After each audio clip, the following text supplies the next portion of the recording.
أهلا وسهلا ومرحبا. اليوم حابة أتكلم عن موضوع جدا مهم. ولما بدأت أكل ليا تساءلت إيش الطرق اللي ممكن يأكل فيها ابني، ولقيت طريقتين. الطريقة المعتادة وهي تأكيل الأم للطفل بالملعقة، والطريقة الثانية اللي هو الطفل يأكل نفسه بنفسه أو التأكيل الذاتي للطفل لنفسه. وأول مرة سمعت عن البيبي ليد وينينج أو التأكيل الذاتي للطفل كان من أصدقاء اللي جزارونا من مدينة أخرى، وكان عندهم بنت عمرها أقل من السنتين. وما شاء الله ما شاء الله انبهرت في هالبنت. كانت يعني شخصيتها جدا قوية، كانت معتمدة على نفسها، كانت كل شيء تسويه، طبعا الأم موجودة بإشراف الأم، كانت كل شيء تسويه بثقة وباستقلالية. فسألت أمها يعني إيش السر إن بنتك مستقلة بهالطريقة، خصوصا في الأكل. لأن جلسنا على العشاء وكان عشانا دجاج وسلطة، حطوا لها طبق من الدجاج والسلطة، والبنت أكلت زي ما إحنا ناكل بالضبط زي الكبار. فقالت إن في شيء اسمه البيبي ليد وينينج. فمن هاليوم كنت لسه حامل، بس شريت كتب وبدأت أقرأ عن البيبي ليد وينينج. وطبعا في هالطريقتين صحيحتين، وكل عندها الاختيار انها تأكل ابنها او بنتها بالطريقة اللي تحبها. بس حابة اشارك معاكم المحاسن والمساوئ لهالطريقتين. محاسن البيبي ليد وينينج كثيرة. اول نقطة حابة اتكلم عنها هي تنمية مهارات مختلفة للطفل غير الاكل، تنمية حواسه. فملمس البروكلي المغلي غير ملمس البطاطا المهروسة، غير ملمس البانكيك. فالطفل يبدأ يستشعر الملامس، يعني يبدأ يعني يشم كل شيء على حدة، يشم البروكلي كبروكلي، يشم الكوسة ككوسة. فيعني هو شيء جدا مفيد للطفل كوسيلة تعليمية إلى حواسه. النقطة الثانية اللي حابة أتكلم عنها، وبالنسبة إلى ولد بالذات جاية من خلفية عربية، كانت مهمة بالنسبة لي، وهي تعليم الاستقلالية للطفل. فيعني احنا نشوف في كثير رجال يكونوا يعني بالغين ويعني كبار، بس مثلا ما يعرفوا يحضروا أكلهم، ما يعرفوا يغسلوا ملابسهم. فيعني تعليم الاستقلالية للطفل يبدأ من سن صغير جدا. فحبيت أدخل الأشياء بالتدريج من الأكل، فيكون وسيلة تعليمية للطفل إنه هو يستقل بذاته، هو يمسك أكله بنفسه ويبدأ يأكل. فكانت نقطة جدا مهمة حبيتها إن الطفل يتعلمها. والنقطة الثالثة هي مساعدة الطفل على التركيز. في هذه المرحلة العمرية اللي الطفل يبدأ فيها الأكل، يكون الطفل مشتت الانتباه، حابب يلعب، حابب يستكشف، فالأكل آخر همه بصراحة. فلاحظت إن الطفل لما تعطيه قطعة من الأكل ويبدأ هو يأكلها، يكون كل تركيزه موجه للأكل، ويكون يساعده على أنه هو يركز انتباهه على الأكل. والنقطة الرابعة، لاحظت إن الطفل اللي تسنينه صعب زي إيليا مثلا، يكون أكل قطع مختلفة من الأشياء اللي يكون ملامسها مختلفة، زي البروكلي، زي الجزر الستيمد أو شوية مغلي على البخار، يكون يساعده في التسنين. فهو يكون منها كانها عضاضة، ومنها هو يأكل في نفس الوقت. والنقطة الخامسة إنه تساعد الcoordination between the eyes and the hand. فيعني يساعد التنظيم الحركي بين العيون وبين اليد، فيكون الطفل يكتسب هذه المهارة شيئا على شيء. والنقطة الأخيرة إن يساعد الطفل يتدرج شوية شوية إلى الأكل من غير ما يقطع الحليب فجأة. فيكون ممكن صعب على الأم لو كانت ترضع، ويكون صعب عليه لأنه هو شيء جديد، فممكن يصاب بالإمساك أو الأشياء الأخرى. فهذه هي محاسن البيبي ليد وينينج، وراح نشوف المساوئ الحين. مساوئ البيبي ليد وينينج أو التأكيل الذاتي. بالنسبة لي شخصيا أكثر شيء ما عجبني فيه إنه لا تستطيع الأم البت فيه قبل سن 6 شهور. ليش؟ لأن الطفل عشان يقدر يأكل بنفسه لازم يكون عنده متطلبات هو أو مايلستونز أو مراحل تخطاها علشان يبدأ بمرحلة التأكيل الذاتي، وهي يسند ظهره، جدا مهم. يعني لما تحطيه على كرسي الأكل، الكرسي الرفيع، هو يكون جالس من نفسه من غير مساعدة.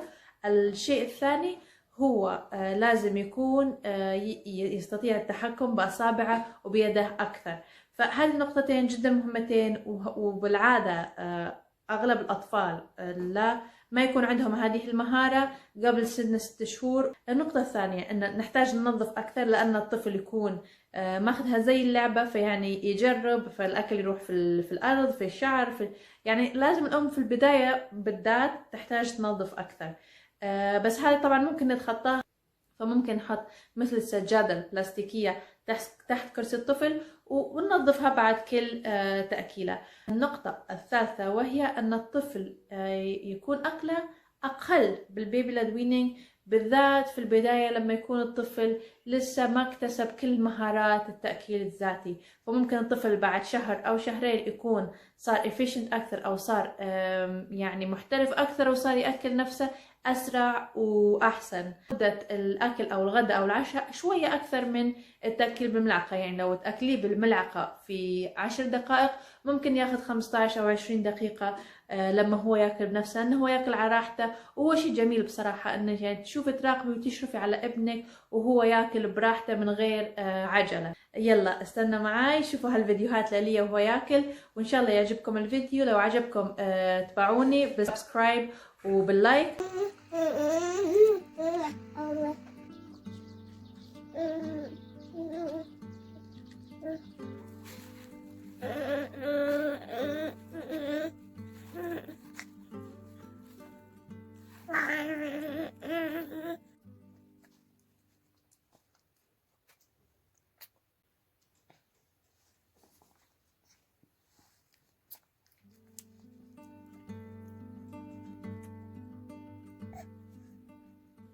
التأكيل بالملعقة طبعا بعد إلى محاسن.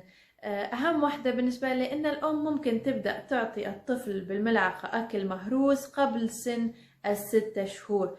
النقطة الثانية هو أنظف لو مثلا أنت زايرة بيت أهلك أو زايرة أحد أو بيت أصدقاء، فيكون أنظف طريقة هي تأكيل الطفل بالملعقة. النقطة الثالثة ممكن يكون أسرع، يعني لو في يوم مشغولة أو الأمهات اللي يكونوا مشغولين بظروف العمل، فممكن يكون تأكيل الملعقة أسرع. مساوئ التأكيل بالملعقة: أول مساوئ هي أن الطفل لا يتعلم الاعتماد على النفس وتأكيل نفسه، وهذه ممكن الأم تتخطاها لو هي اختارت هذه الطريقة. أنها مثلا لما الطفل يبدأ يكون عمره 2 أو 1.5 سنة ويبدأ يتفاعل معها، أن تعلمه مثلا يشيل يخزن لعبته في مكانها، فممكن ندخل أشياء أخرى عشان يعتمد على نفسه. بس هي طريقة جميلة أن الطفل تعلميه بالأكل أنه يعتمد على نفسه. بس لو أنت مشغولة وما قدرتي ممكن أن تعلميه بطرق أخرى. النقطة الثانية أن الطفل قد لا يكتسب مهارات أكثر من الأكل. مثلا في البيبي ليد وينينج يتعلم يمسك الأشياء، يتعلم يلمس، يتعلم ملامس جديدة، يتعلم أشياء أخرى غير الأكل حصريا.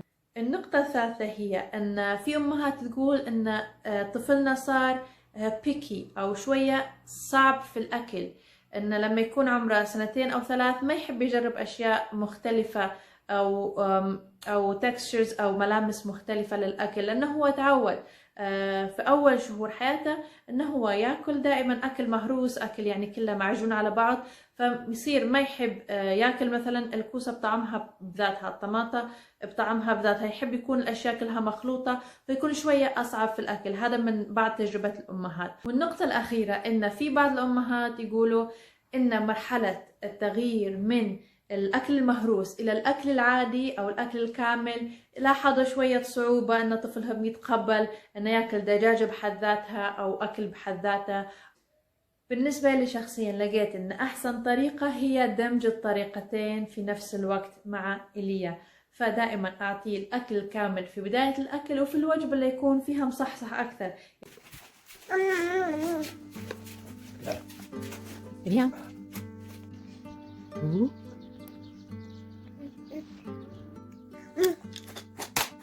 هذه بعض الكتب اللي ساعدتني في تطبيق طريقة التأكيل الذاتي للطفل.